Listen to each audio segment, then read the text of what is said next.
Recording in progress. So go to identification through ethnic.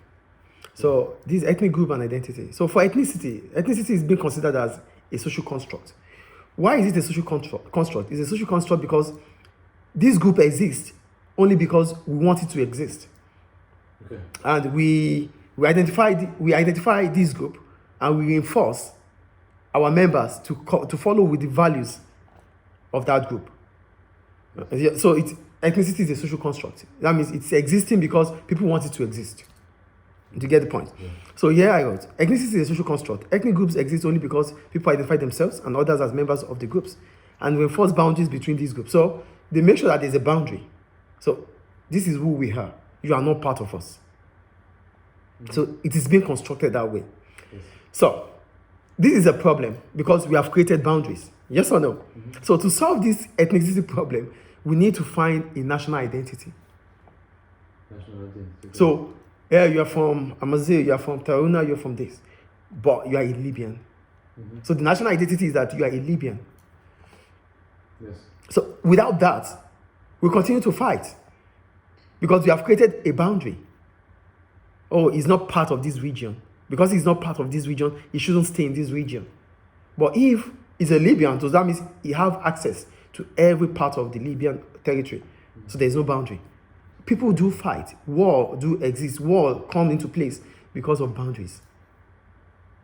Yes. Yes or no? Yeah. So, to reduce it, we said we can only solve it through national identity. Yes or no? Yeah. So, why is it okay for us to solve it through national identity? One, because there are several subcultures or ethnic groups within the nation. So, the source of national identity looks stronger than loyalty to certain subculture. National identity is better because we have different subcultures. So, if you are loyal to your country, Yes. it's far better off than being loyal to a group. Yes. So your loyalty to your country puts everybody into peace. A lot of wars start because people break away. They want to break away from one group to another. Mm-hmm. So that's one of the reasons why we need national identity to solve the problem of ethnicity. The second one, the national boundaries are artificial as they do not correspond to natural dividing features such as rivers and mountains and to where people actually live.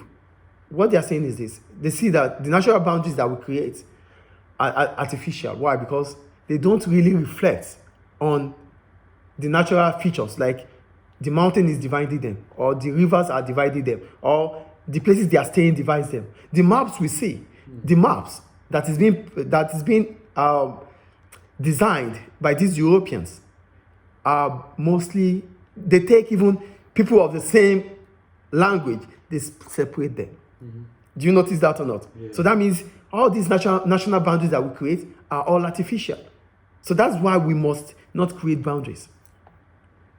So you'll be like, why? They speak the same language. They have almost the same culture. Mm-hmm. Why are they in different boundaries? This is why we call it natural. They are not natural, they are artificial boundaries. So the problem to solve this,